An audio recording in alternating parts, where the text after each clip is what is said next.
Bismillahirrahmanirrahim. Assalamualaikum warahmatullahi wabarakatuh dan salam sejahtera kepada seluruh rakyat Malaysia yang dikasihi sekalian. Seperti biasa, saya akan memulakan dengan tindakan pasukan Task Force Operasi Pematuhan yang diketuai oleh PDRM. Semalam mereka telah membuat sebanyak 74,901 pemeriksaan bagi pemantauan dan penguatkuasaan SOP PKPB di seluruh negara. Sebanyak 4,220 pasukan pematuhan telah membuat pemantauan yang melibatkan seramai 19,756 anggota. PDRM telah mengenakan 140 sekatan jalan raya, rentas sempadan negeri di seluruh negara dan memeriksa sebanyak 290,432 kenderaan berbanding dengan 267,373 kenderaan pada hari sebelumnya. Sebanyak 111 kenderaan telah diarahkan berpatah balik atas cubaan rentas negeri tanpa surat kebenaran polis. Antara negeri yang mencatatkan cubaan rentas negeri tertinggi adalah 63 di Kedah, 25 di Selangor dan 14 di Melaka. Semalam, PDRM telah menahan 31 individu di atas kesalahan engkar arahan PKPB, dan daripada jumlah tersebut seramai 26 individu direman manakala 5 individu diberikan jaminan polis. PDRM turut mengeluarkan kompaun kepada 93 individu di atas pelbagai kesalahan engkar arahan PKPB. Walau bagaimanapun, tiada kompaun dikeluarkan di atas kesalahan ziarah Aidilfitri. Justru itu, saya perlu ingatkan sekali lagi bahawa tindakan rentas negeri masih tidak dibenarkan kecuali beberapa kategori yang telah pun saya sebutkan. Oleh itu, pihak polis akan mengenakan tindakan kepada mereka yang melakukan kesalahan. Jadi perlu diingatkan, kerjasamalah dengan pihak berkuasa supaya mematuhi setiap SOP dan arahan yang dikeluarkan. Saya ingin menyebut hari ini tentang kes penipuan penjualan face mask ataupun topeng muka. Dari 18 Mac sehingga 3 Jun 2020, PDRM telah membuka 572 kertas siasatan berkenaan penipuan penjualan topeng muka ataupun face mask yang melibatkan anggaran kerugian sebanyak 5.5 juta ringgit. Kebanyakan kes penipuan ini melibatkan urusan jual beli melalui platform Facebook dan juga WhatsApp. Negeri-negeri yang mencatatkan kertas siasatan yang tertinggi adalah 122 di Selangor, 68 di Johor dan 68 juga di Pulau Pinang. Daripada jumlah ini, PDRM telah menangkap 181 individu dan 53 individu lagi telah pun dituduh di mahkamah. Oleh itu, saya ingin mengingatkan orang ramai supaya berhati-hati apabila membuat pembelian seperti ini melalui platform atas talian. Elakkanlah berurusan di laman web yang mencurigakan dan semak ulasan serta komen daripada pembeli lain. Dan jangan sekali-kali terpedaya dengan tawaran murah. Jadi kalau nak ikutkan, face mask sudah boleh didapati dengan mudah di merata-rata, termasuk kedai-kedai farmasi dan sebagainya. Jadi elakkanlah daripada ditipu seperti ini. Mengenai berita palsu, sehingga 4 Jun 2020, sebanyak 266 kertas siasatan telah dibuka oleh PDRM dan juga SKMM berhubung dengan berita palsu yang berkaitan dengan COVID-19. Daripada jumlah tersebut, sebanyak 179 masih di dalam siasatan, manakala 30 telah didakwa di mahkamah, 11 diberikan notis amaran dan 18 telah mengaku bersalah. Tiada pertambahan kertas siasatan baru yang dibuka oleh PDRM dan SKMM dalam tempoh 10 hari lepas, dan ianya saya kira menunjukkan peningkatan kesedaran di kalangan rakyat tentang bahayanya berkongsi berita palsu. Seperti yang telah pun saya sebutkan lepas, apabila tindakan ke atas mereka yang menjabarkan berita palsu diambil oleh pihak polis sehingga ada yang dihadapkan ke mahkamah dan sebagainya. Saya harap kesedaran ini berterusan dan kita tidak lagi berdepan dengan penularan berita-berita palsu yang merugikan negara dan menghuru-harakan semua pihak di negara kita.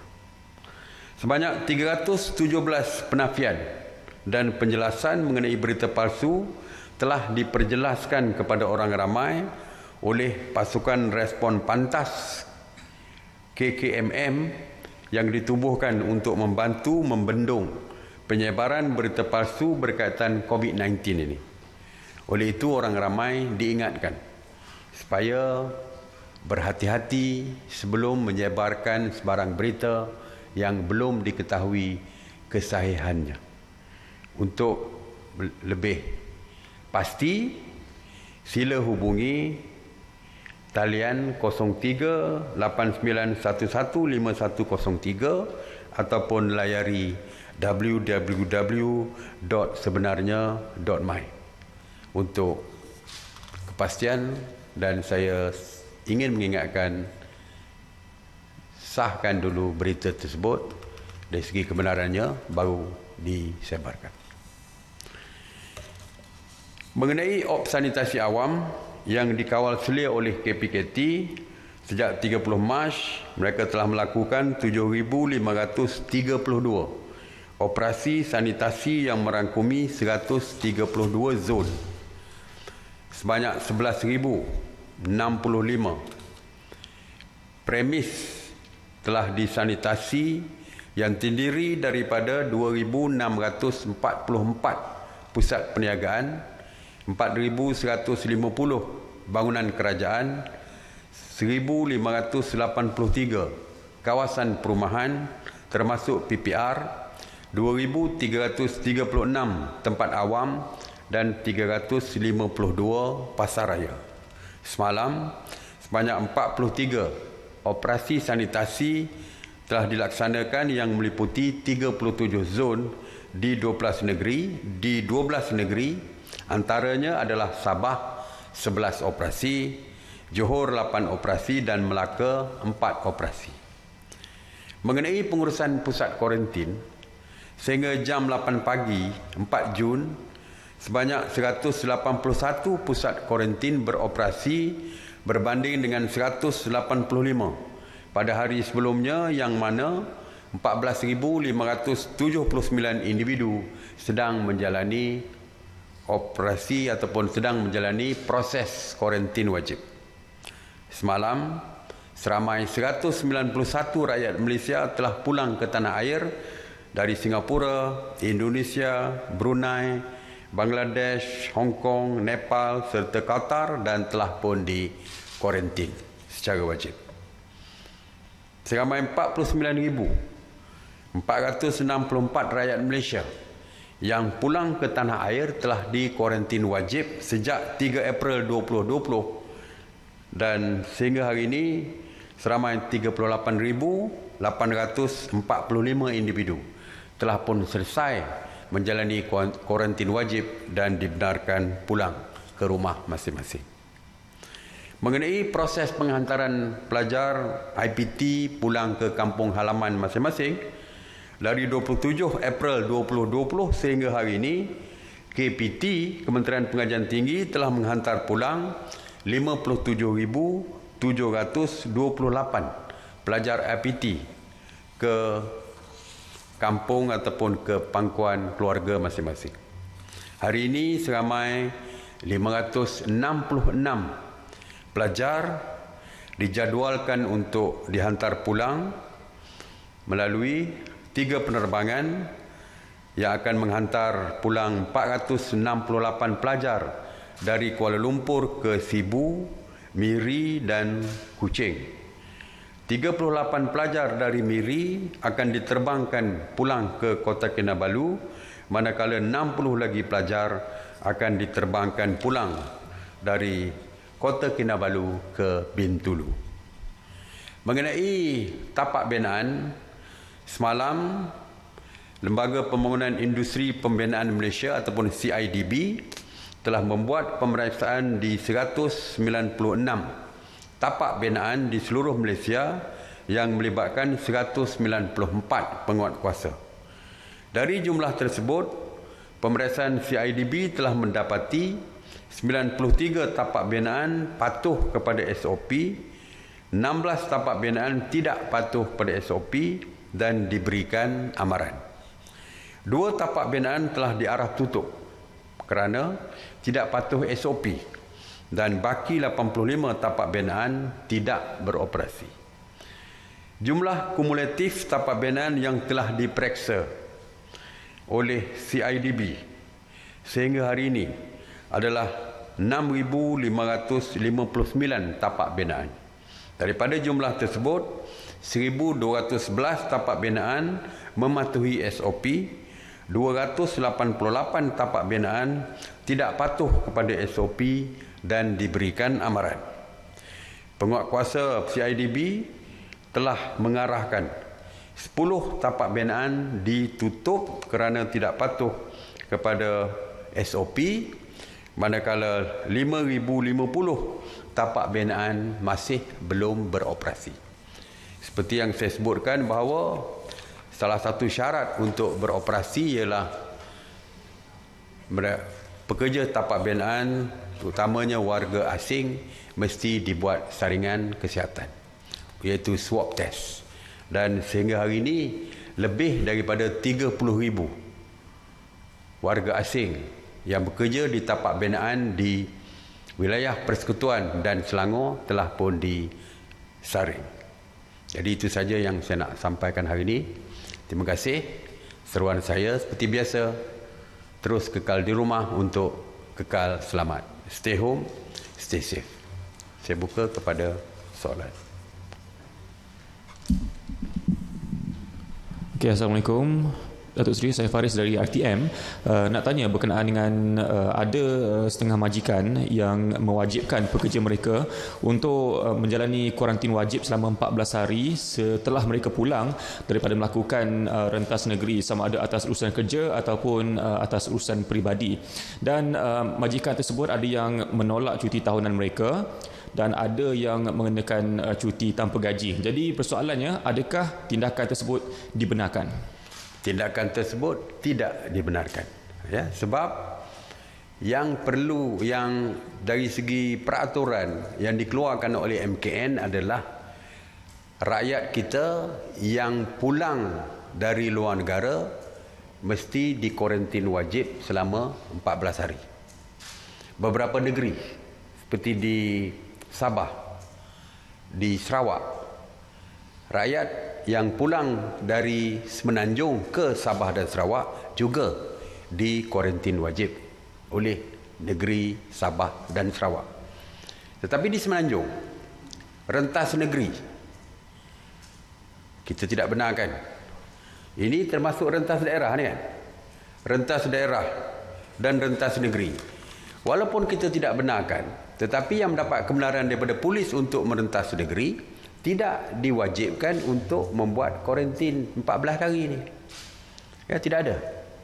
Jadi ini hanyalah majikan tersebut yang mengarahkan 14 hari tersebut tanpa mengikut peraturan yang disediakan oleh MKN. Jadi mereka pandai-pandai buat sendiri sajalah. Dan adalah salah pula oleh kerana mereka paksa pekerja mereka di kuarantin 14 hari. 14 hari itu dikira sebagai cuti tanpa gaji. Jadi itu pun saya kira adalah salah kerana tidak mengikut apa yang di garis panduan yang mengikut garis panduan yang dikeluarkan oleh MKN. Jadi tindakan majikan tersebut adalah salah. Jadi tindakan kepada majikan tersebut? Saya kira kalau ada peraturannya di bawah Kementerian Sumber Malaysia, maka Kementerian Sumber Malaysia boleh mengambil tindakan. Ya. Okey. Assalamualaikum Dr. Seri, Afiq bernama. Soalan saya berkisar mengenai perkembangan semasa penugasan ATM di Hospital Cox Bazar di Bangladesh.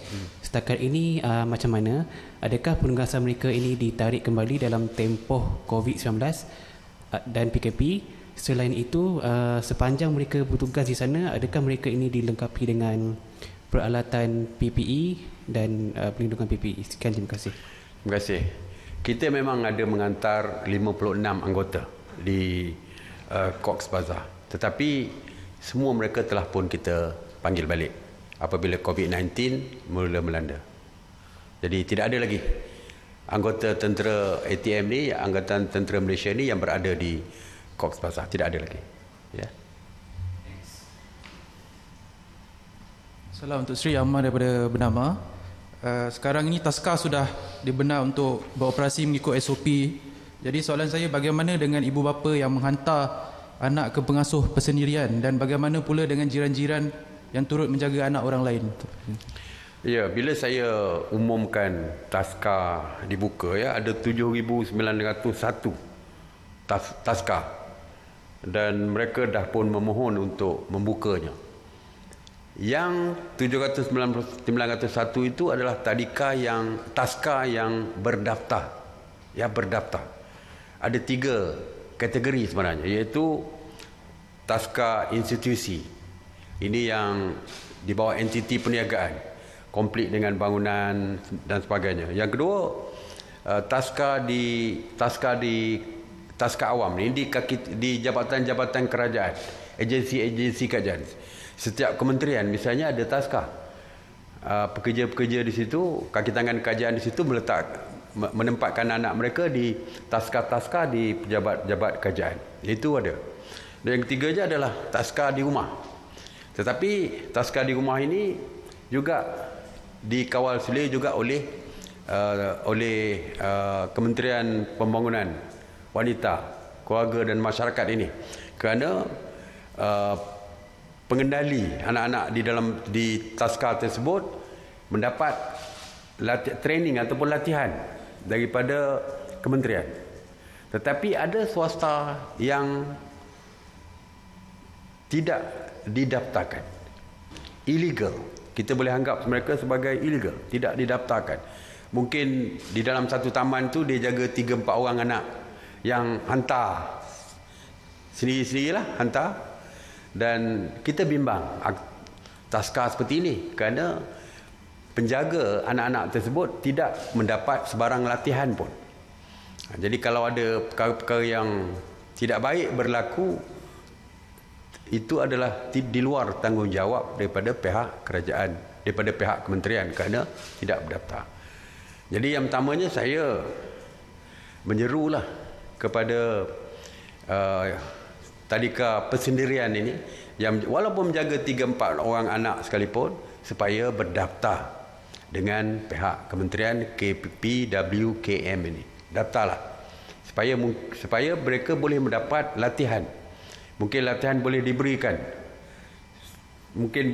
secara percuma oleh KPWKM supaya melatih mereka untuk mengendalikan anak-anak di tadika tersebut, di Taska tersebut. Lebih-lebih lagi jika berlaku sebarang perkara yang tidak diingini, mereka adalah tertaluk di bawah kementerian.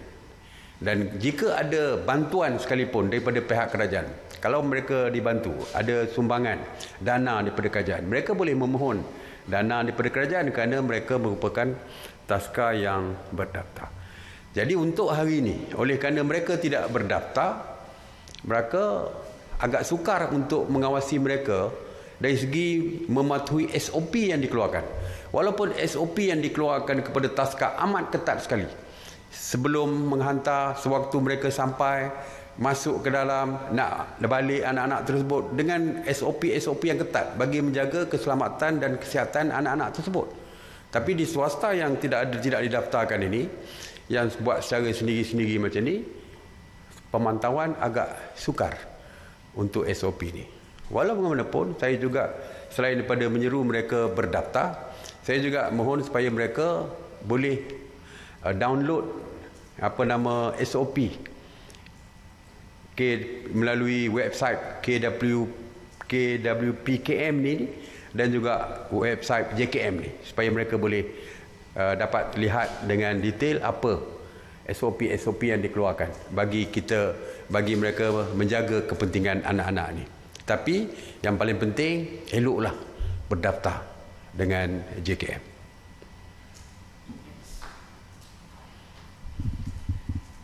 Okay, assalamualaikum Datuk Seri. Okey, manakala tadi Datuk Seri dah perjelaskan mengenai pusat asuhan yang telah berdaftar dan tidak berdaftar. Jadi memandangkan ibu bapa yang sekarang ni ada yang bekerja selama 9 jam, adakah ianya praktikal memandangkan lebih lama ibu bapa bekerja, lebih lama anak itu di rumah asuhan dan lebih lama terdedah dengan risiko COVID-19. Jadi apa pandangan Datuk Seri? Sekarang tu, walaupun kita bekerja hanya 8 jam sehari, tetapi ada keperluan bekerja lebih daripada masa. Jadi ini adalah perjanjian antara ibu bapa dan juga penjaga pusat taska tersebut. Walaupun dia nak tinggal 10 jam pun, itu adalah hubungan antara ibu bapa dengan pusat jagaan tersebut. Dan dari segi kebimbangan risikonya, seperti yang saya sebutkan, bahawa taska yang berdaftar telah pun mempunyai SOP yang lengkap, yang untuk kita menjaga kebajikan kanak-kanak tersebut.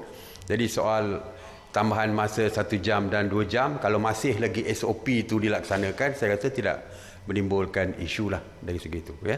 Sebab ada masanya ibu bapa perlu meninggalkan anaknya lebih daripada 8 jam, iaitu waktu bekerja mereka. Jadi tidak ada menjadi kesalahan dan tidak perlu dibimbangkan selagi ada SOP itu dipatuhi. Okey.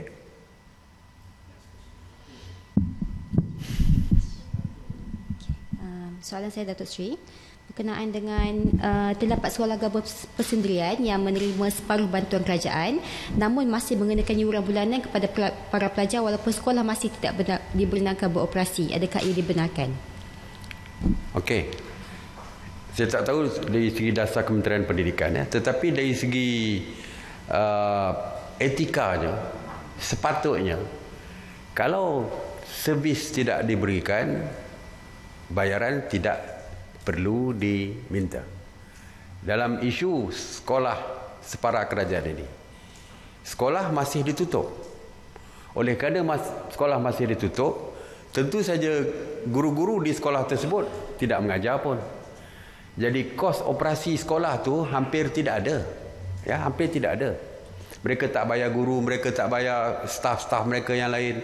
Kenapa pula ibu bapa yang anak mereka tidak belajar terpaksa bayar yuran walaupun separuh? Jadi sepatutnya perkara ini tidak berlaku. Seperti bas sekolah itu hari, kita kesian. Saya kesian kepada bas sekolah. Kerana apabila pelajar tidak ada, mereka tidak boleh menghantar anak ke sekolah. Dan kita beritahu, dan bas pun bersetuju, tak boleh dikutip tambang. Kerana anak-anak pun tidak pergi ke sekolah. Jadi kenapa perlu kutip tambang? Kerana servis tidak diberikan. Seperti jugalah sekolah ini. Saya faham mungkin sekolah itu menghadapi masalah kewangan.